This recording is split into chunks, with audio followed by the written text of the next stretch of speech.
Hello learners, welcome to Edification. मैं हूं आपका दोस्त और टीचर नितेश उपाध्याय।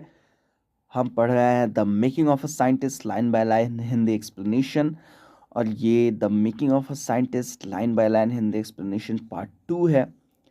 तो अगर आपने पार्ट 1 नहीं देखा है इसके line by line Hindi explanation का, तो लिंक नीचे डिस्क्रिप्शन में आप देख लें या राइट साइड टॉप कॉर्नर पे आप देख लें। उस वीडियो को देखें, तभी आपको ये समझ में आएगा, क्योंकि एक एक लाइन को हम एक्सप्लेन कर रहे हैं। तो चलिए शुरू करते हैं। अगर आपने कर लिया है तो ये part 2 the making of a scientist line by line Hindi explanation part 2 शुरू करते हैं। The next year, his science fair project was testing the theory that Viceroy butterflies copy monarchs. अगले साल के साइंस फेयर प्रोजेक्ट के लिए रिचर्ड एच ई ब्राइट ने यह थ्योरी ली हुई थी कि जो वायसरॉय तितलियां होती हैं वो मोनार्क की कॉपी करती हैं। यहाँ पिक्चर डली हुई है, आप ध्यान से अगर देखेंगे तो पाएंगे कि थोड़ा विंग्स के फॉर्मेशन में अंतर है, और एक लाइन होती है जो आपको नीचे यहाँ वायसरॉय के विंग्स पे तो दिख रही है, हॉरिजॉन्टल लाइन ये तिरछी, लेकिन मोनार्क में ऐसा नहीं होता। बेसिकली कलर इनका सेम होता है। ये लाइन जो होती है ये मोनार्क में नहीं होती है। तो ऐसा क्यों होता है? The theory was that viceroys look like monarchs because monarchs don't taste good to birds. Theory ये थी कि वायसरॉय कॉपी करती है मोनार्क को, मोनार्क जैसा बनने की कोशिश करती है, क्योंकि मोनार्क का स्वाद चिड़ियों को अच्छा नहीं लगता, और अगर वायसरॉय मोनार्क की तरह दिखेगी तो चिड़िया शायद उसे भी नहीं खाए। Viceroys, on the other hand, do taste good to birds. So the more they look like monarchs, the less likely they are to become a bird's dinner. Monarch का स्वाद चिड़ियों को पसंद नहीं, लेकिन वायसरॉय दूसरी तरफ, वायसरॉय का स्वाद चिड़ियों को बहुत ज़्यादा पसंद है। इसीलिए जितना ज़्यादा वायसरॉय मोनार्क की तरह दिखेगी, उतनी ही संभावना ये होगी, उतनी ही कम संभावना होगी कि वायसरॉय किसी चिड़िए का खाना बने। Ebright's project was to see whether in fact birds would eat monarchs. अब ईब्राइट का प्रोजेक्ट था ये देखना कि क्या बर्ड्स मोनार्क को खाएंगी या नहीं खाएंगी। He found that a starling would not eat ordinary bird food. उन्होंने क्या पता लगाया कि एक स्टारलिंग चिड़िया, आमतौर पे जो चिड़ियों के खाने की चीज़ें होती हैं, ग्रेन्स, नट्स वगैरह, वो नहीं खाएगी। It would eat all the monarchs it could get. हाँ, लेकिन उसको जितने भी मोनार्क्स मिल जाए वो खा सकती है। यानी कि ऐसा नहीं कि मोनार्क बन के वायसरॉय बच सकती थी। तो ये था कि स्टारलिंग मोनार्क को ही खाती थी ज़्यादातर। अब एक चीज़ ब्रेसेस में दी हुई है, ब्रैकेट्स में। Ebright said later research by other people showed that viceroys probably do copy the monarchs.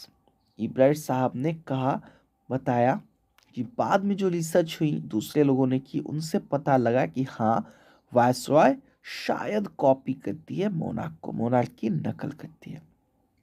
खैर, ये जो प्रोजेक्ट था ईब्राइट साहब का रिसर्च करने का किस चीज़ पे, कि स्टारलिंग मोनार्क को खाती है या नहीं, this project was placed first in the zoology division and third overall in the county science fair. इस प्रोजेक्ट को पहला स्थान मिला जूलॉजी डिवीजन में, और तीसरा स्थान मिला सारे डिविजन्स मिला के, फिजिक्स, केमिस्ट्री, बायोलॉजी, सब कुछ अलग अलग डिविजन्स में अवार्ड्स मिलते हैं ना साइंस फेयर में, तो वो सब कुछ मिला के तीसरे स्थान पे था। और जूलॉजी में यानी प्राणी विज्ञान में ये पहले स्थान पे था, जो उनकी काउंटी का साइंस फेयर था उसमें। In his second year in high school, Richard E. Bright began the research that led to his discovery of an unknown insect hormone. Indirectly, it also led to his new theory on the life of cells. High school में जो उनका दूसरा साल था, उसमें Richard ई bright साहब ने research करनी शुरू कर दी। एक ऐसी रिसर्च जो आखिरकार उनको लेकर गई एक अजनबी इंसेक्ट हार्मोन, कीड़ों में से निकलने वाले एक ऐसे हार्मोन की तरफ जो थोड़ा विचित्र था। ये इनडायरेक्टली उनको कहाँ लेकर गई? यही रिसर्च उनको लेकर गया लाइफ सेल्स की नई थ्योरी पे, यानी वो रिसर्च कर रहे थे कीड़ों से निकलने वाले एक हार्मोन के बारे में, लेकिन अल्टीमेटली इसी वजह से वो रिसर्च कर पाए लाइफ ऑफ सेल्स के बारे में। The question he tried to answer was simple, what is the purpose of the 12 tiny gold spots on a monarch pupa. जो सवाल का जवाब वो ढूंढ रहे थे वो बड़ा साधारण सा था कि आखिर मोनार्क प्यूपा के ऊपर ये 12 गोल्ड स्पॉट्स क्यों होते हैं। मोनार्क का जो प्यूपा होता था ना, उसके ऊपर सुनहरे 12 चकत्ते होते थे, चकत्ते। Everyone assumed the spots were just ornamental, Ebright said, but Dr. Urquhart didn't believe it. Ebright साहब कहते हैं कि हर किसी को ऐसा लगता था कि वो बस सजावटी हैं, मतलब ऐसे ही सुंदर बनाने के काम आते होंगे, शायद इसीलिए नेचर ने दिए होंगे, उनका कोई मकसद नहीं होता होगा। लेकिन डॉक्टर आर्कहार्ट साहब इस बात को नहीं मानते थे। To find the answer, Ebright and another excellent science student first had to build a device that showed that the spots were producing a hormone necessary for the butterfly's full development. इस सवाल के जवाब का पता लगाने के लिए Ebright और उनके एक और दोस्त ने, जो वो भी काफ़ी अच्छे साइंस स्टूडेंट थे, उन दोनों ने मिलकर एक ऐसा डिवाइस बनाया जिसने पहले तो ये दिखाया कि वो जो स्पॉट्स हैं 12, वहाँ से एक हार्मोन निकल रहा है जो काफ़ी ज़रूरी है बटरफ्लाई के पूरे डेवलपमेंट के लिए। यानी प्यूपा के अंदर जब वो होती है बटरफ्लाई में बदल रही होती है वो, तो उसी स्पॉट्स से जो हार्मोन सिक्रेट होते हैं वो उसको डेवलप होने में मदद करते हैं। यानी बस वो सजावटी नहीं है। अब वो हार्मोन दिखाने के लिए कि हार्मोन निकल रहा है, सिक्रेट कर रहा है, उसके लिए उन्होंने एक डिवाइस बनाई। This project one Ebright first place in the county fair and entry into the International Science and Engineering Fair. इस प्रोजेक्ट ने ईब्राइट साहब को पहला स्थान दिलाया काउंटी फेयर में, और साथ में उनको एंट्री भी दिला दी international science and engineering fair में। There he won third place for zoology. He also got a chance to work during the summer at the entomology laboratory of the Walter Reed Army Institute of Research. अब जब वहाँ वो गए international science fair में, international science and engineering fair में, तो वहाँ उनको जूलॉजी डिपार्टमेंट में तीसरा स्थान मिला। लेकिन साथ ही उनको मौका भी मिला कहाँ काम करने का, Walter read army institute of research के एंटोमोलॉजी लैबोरेटरी, जहाँ कीड़ों पे रिसर्च होती है, वहाँ उनको काम करने का मौका मिला गर्मियों की छुट्टी में। As a high school junior, Richard Ebright continued his advanced experiments on the monarch pupa. जब वो हाई स्कूल में एक जूनियर स्टूडेंट थे तो उन्होंने अपना काम जारी रखा, मोनार्क प्यूपा पे जो एक्सपेरिमेंट थी उसको जारी रखा। That year his project won first place at the international science fair and gave him another chance to work in the army laboratory during the summer. अब उस साल जो इन्होंने प्रोजेक्ट बनाया, अगले साल जब हाई स्कूल जूनियर थे ये, तब इन्होंने जब प्रोजेक्ट बनाया उसको पहला अवार्ड मिला इंटरनेशनल साइंस फेयर में, पहला स्थान मिला इंटरनेशनल साइंस फेयर में, और फिर से इन्हें मौका मिला आर्मी लैबोरेटरी में काम करने का गर्मियों में। In his senior year he went a step further. He grew cells from a monarch's wings in a culture and showed that the cells would divide and develop into normal butterfly wings scales only if they were fed and develop into only if they were fed the hormone from the gold spots. अपने जो senior year में वो गए, junior year से निकल के, तो एक कदम आगे बढ़ गए पिछले रिसर्च से। उन्होंने कुछ सेल्स लिए मोनार्क के विंग से और उसका कल्चर किया, यानी कि उसको टेस्ट ट्यूब में उसको बढ़ने दिया। उसको करके उन्होंने दिखाया कि ये सेल्स भी डिवाइड हो सकते हैं और बटरफ्लाई के पंखों में बदल सकते हैं अगर इनको वो हार्मोन खिलाया जाए, वो हार्मोन डाला जाए इन पे जो उन छोटे छोटे 12 गोल्ड स्पॉट से सेक्रेट करता था। यानी कि इस तरह से बार बार ये दिखा रहे हैं कि वो जो 12 गोल्ड स्पॉट्स हैं मोनार्क प्यूपा पे, वो बस ऐसे ही नहीं है कि सजावट के लिए बना दिया नेचर ने। उनसे जो हार्मोन निकलते हैं उनका बड़ा काम है। अगर आप विंग्स डेवलप करना चाहते हैं बटरफ्लाई के, तो वो हार्मोन्स आपको डालने ही होंगे प्यूपा में।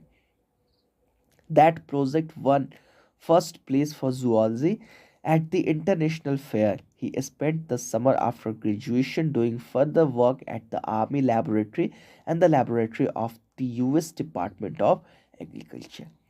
उस प्रोजेक्ट ने फिर से इन्हें पहला स्थान दिलाया इंटरनेशनल फेयर के जूलॉजी डिपार्टमेंट में। उस समर में, उस जूलॉजी डिवीजन में, उस गर्मियों में, उन गर्मियों में जो ग्रेजुएशन के बाद आई थी, उन्होंने फिर से आर्मी लेबोरेटरी में ढेर सारी रिसर्च की और साथ में यूएस डिपार्टमेंट ऑफ एग्रीकल्चर में भी काफ़ी रिसर्च की, जो कृषि अनुसंधान संस्थान होता है वो। The following summer after his freshman year at Harvard University, Ebright went back to the laboratory of the Department of Agriculture and did more work on the hormone from the gold spots. Using the laboratory's sophisticated instruments, he was able to identify the hormone's chemical structure. अगली गर्मियों में जो उनका freshman year था, यानी college का पहला साल था, हार्वर्ड यूनिवर्सिटी में, जो काफ़ी रेप्यूटेड यूनिवर्सिटी है, वहाँ वो फिर से काम करने लगे जाके, कहाँ, डिपार्टमेंट ऑफ एग्रीकल्चर की लेबोरेटरी में। और वहाँ उन्होंने और रिसर्च की उस हार्मोन पे जो गोल्ड स्पॉट्स से निकलता था, और उस पर उन्होंने रिसर्च की। लेबोरेटरी में काफ़ी सोफिस्टिकेटेड इंस्ट्रूमेंट्स थे, यानी ऐसे इंस्ट्रूमेंट्स थे जो साइंटिफिकली टेक्निकली काफ़ी एडवांस्ड थे। तो उनसे इन्होंने रिसर्च की और इस रिसर्च से आखिरकार उन्होंने उस हार्मोन के केमिकल स्ट्रक्चर का पता लगा लिया। A year and a half later, during his junior year, Ebright got the idea for his new theory about cell life. It came while he was looking at X-ray photos of the chemical structure of a hormone. 1.5 साल के बाद, जब वो junior year में थे, यानी कि freshman के बाद अगले सालों में थे, तो उनको फिर से आइडिया आया एक नई सेल लाइफ के बारे में, एक नई थ्योरी के बारे में जो सेल लाइफ के बारे में थी। ये आइडिया उन्हें कब आया? जब वो उसी हार्मोन के केमिकल स्ट्रक्चर का एक एक्सरे देख रहे थे। एक्सरे आप लोगों ने देखा होगा, हड्डियों का कराते हैं अक्सर लोग। When he saw those photos, Ebright didn't shout Eureka or even I've got it, but he believed that along with his findings about insect hormones, the photos gave him the answer to one of biology's puzzles, how the cell can read the blueprint of its DNA. जब उन्होंने वो तस्वीरें देखी तो Ebright जोर से eureka नहीं चिल्लाए। यहाँ रेफरेंस दिया जा रहा है आर्किमिडीज को, जिनके दिमाग में जब कोई थ्योरी आई थी तो वो नहा रहे थे, और नहाते नहाते वो निकले टब में से, नंगा ही घूमने लगे, दौड़ने लगे, गलियों में चिल्लाने लगे, यूरेका यूरेका। यूरेका का मतलब ही होता है मिल गया शायद। तो ये चीज़ें वो नहीं चिल्लाए इसको देख के जोर से, लेकिन उनको विश्वास था कि ये जो खोज थी इंसेक्ट हार्मोन्स के बारे में, इन तस्वीरों से ये जवाब मिल जा रहा था जो बायोलॉजी का सबसे बड़ा एक रहस्य था। क्या था वो? कि आखिर सेल डीएनए के ब्लूप्रिंट को कैसे पढ़ पाते हैं। DNA is the substance in the nucleus of a cell that controls heredity. DNA क्या होता है? डिऑक्सीराइबो न्यूक्लिक एसिड इसका फुल फॉर्म होता है। तो ये बता रहा है यहाँ पे कि डीएनए वो सब्सटेंस होता है जो सेल के न्यूक्लियस में होता है और हेरिडिटी को कंट्रोल करता है। हेरिडिटी यानी कि आनुवांशिकता। आपके पिताजी का डीएनए उनके कई गुणों को आप में ट्रांसफर कर देता है। आपको पता होगा, ये चीज़ें आपने पढ़ी भी होंगी। It determines the form and function of the cell, this DNA is the blueprint for life. और डीएनए को ब्लूप्रिंट ऑफ लाइफ क्यों कहा जाता है? क्योंकि एक तो वो हेरिडिटी को कंट्रोल करता है, दूसरी चीज़ वो सेल के फंक्शन और फॉर्म को भी डिटरमाइन करता है, इसीलिए DNA he blueprint of life है। क्योंकि जिसका डीएनए आप में है आप बहुत कुछ उसके जैसा बन जाते हैं। Ebright and his college roommate James R. Wong worked all that night drawing pictures and constructing plastic models of molecules to show how it could happen. Together, they later wrote the paper that explained the theory. Ebright और उनके college के जो roommate थे James are Wong, उन्होंने सारी रात pictures draw की और प्लास्टिक मॉडल्स क्रिएट किए। प्लास्टिक के स्फीयर्स और क्यूब्स लगा के उन्होंने मॉडल्स क्रिएट किए और दिखाया कि कैसे ये हो सकता है, कैसे आखिर डीएनए रीड करता है हेरिडिटी को, डीएनए कैसे चीज़ों को आगे अफेक्ट करता है, कैसे सेल रीड करता है डीएनए के ब्लूप्रिंट को। ये सब चीज़ें उन्होंने दिखाई रात भर जाग के। Together they letter wrote the paper that explain the theory. साथ ही में उन्होंने बाद में लिखा एक साथ मिल के वो पेपर जिसने इस थ्योरी को एक्सप्लेन किया, जो आपको याद होगा शुरू में ही जिसको रेफर किया गया था। Surprising no one who knew him, Richard E. Bright graduated from Harvard with highest honors, second in his class of 1510. E. Bright went on to become a graduate student researcher at Harvard Medical School. There he began doing experiments to test his theory. जब उन्होंने आगे honours किया, 1510 लोगों की class में वो दूसरी कक्षा में आए, तो किसी को कोई आश्चर्य नहीं हुआ जब उन्होंने इतने अच्छे मार्क्स से हार्वर्ड से ऑनर्स अपना किया, ग्रेजुएशन। उसके बाद ईब्राइट साहब वहीं हार्वर्ड के ही मेडिकल स्कूल में ग्रेजुएट स्टूडेंट रिसर्चर बन गए, thereby doing experiments to test his theory. और उसके बाद वो एक्सपेरिमेंट करते रहे इस थ्योरी पे। Ebright went on to become a graduate student researcher at Harvard medical school, there he began doing experiments to test his theory. Ebright साहब वहीं पे ग्रेजुएट स्टूडेंट रिसर्चर बन गए हार्वर्ड मेडिकल स्कूल में, और उसके बाद वो एक्सपेरिमेंट करने लगे अपनी थ्योरी को प्रूव करने के लिए। ऐसा होता है बड़े कॉलेजेस में कि आप वहाँ से अच्छे मार्क्स लेके पास करते हैं तो आपको रिसर्च करने का मौका मिलता है, वहीं से आप आगे की पढ़ाई कर सकते हैं, वहीं पे कई बार आपको फेलोशिप मिलती है रिसर्च के लिए, कई बार असिस्टेंट प्रोफेसर बना दिया जाता है। If the theory proves correct, it will be a big step towards understanding the processes of life.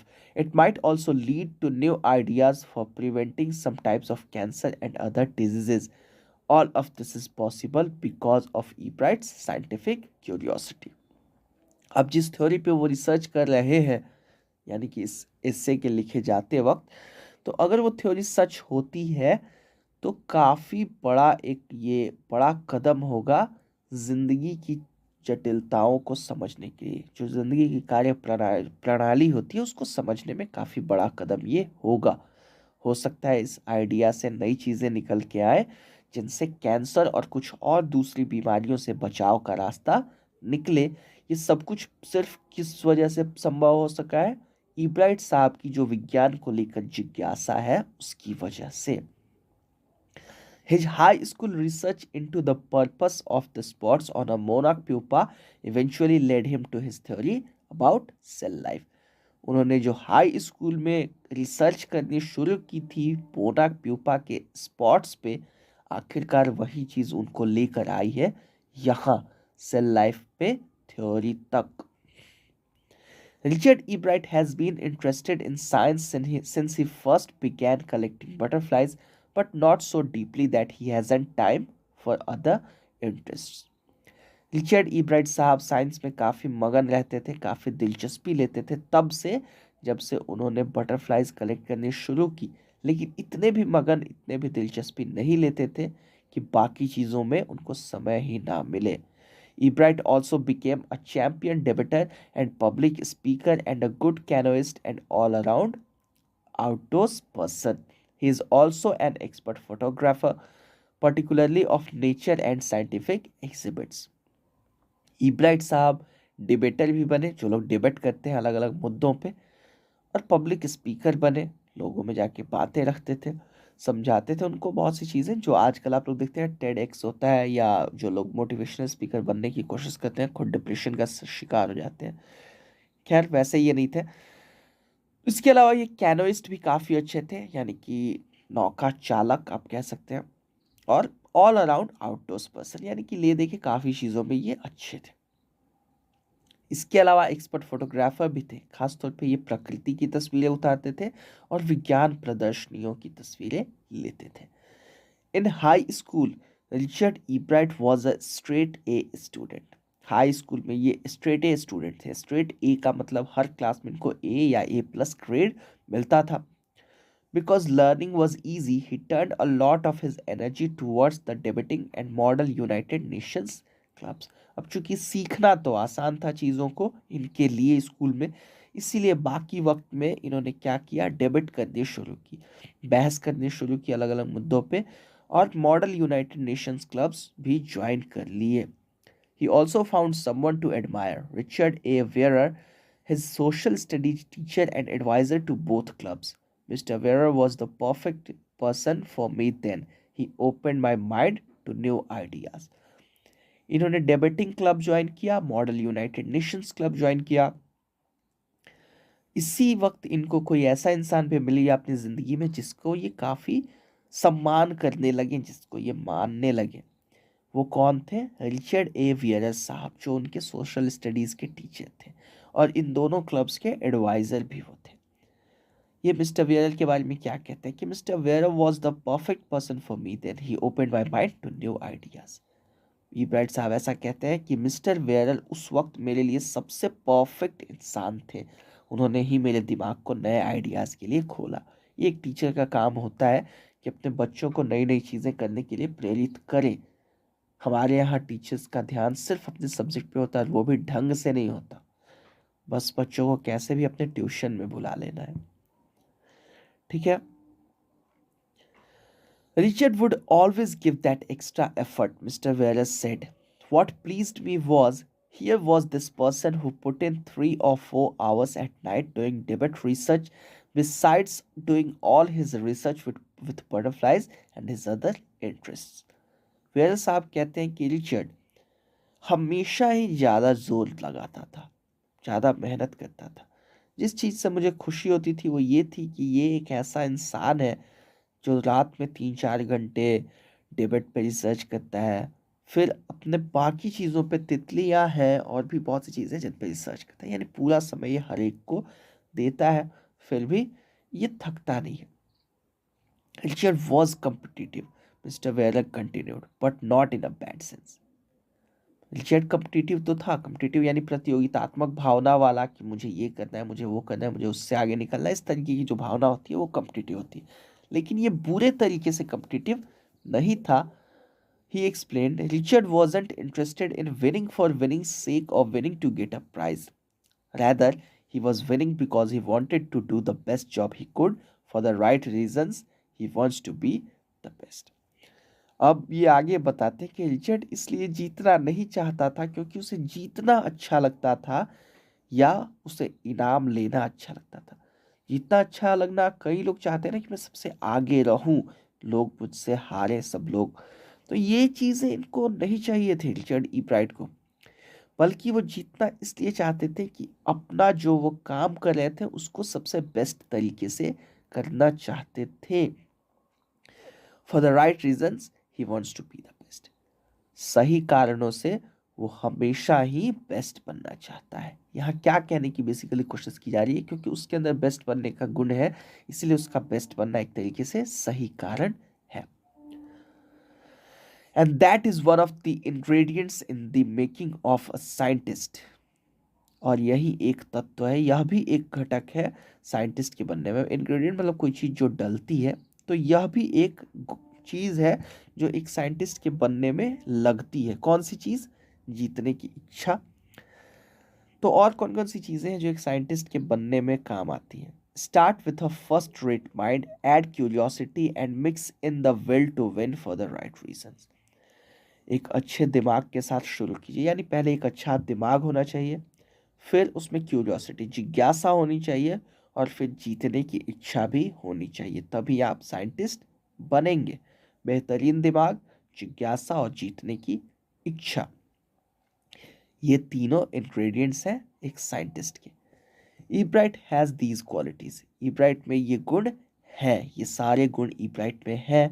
From the time the book the travels of monarch X open the world of science to him, Richard Ebright has never lost his scientific curiosity. पहली बार जब Ebright साहब ने the travels of monarch X पढ़ी थी बहुत बचपन में, तब से जो साइंस की दुनिया के दरवाजे इनके लिए खुल गए, उसके बाद इन्होंने कभी आज तक अपनी वैज्ञानिक जिज्ञासा नहीं खोई है, जानने की इच्छा नहीं खोई है। और इस तरह से ये चैप्टर हमारा ख़त्म हुआ। The making of a scientist line by line Hindi explanation video आपका ये ख़त्म हुआ। उम्मीद करता हूँ मैंने आपको ढंग से पढ़ाया होगा, और मिलते हैं अगले किसी वीडियो में। तब तक के लिए stay safe, take care and keep learning. उम्मीद करता हूँ आपको ये लेसन समझ में आया होगा। अगर ऐसा है तो प्लीज़ लाइक का बटन दबाइए वीडियो अच्छा लगा हो तो, और साथ में नीचे कमेंट करके हमें ज़रूर बताइए अगर वीडियो नहीं पसंद आया, या आप ये भी बता सकते हैं कि आप आने वाली वीडियोज़ में क्या चाहते हैं। शेयर ज़रूर कीजिए अपने दोस्तों के साथ अगर पसंद आया हो, और सब्सक्राइब ज़रूर कीजिए हमारे चैनल को।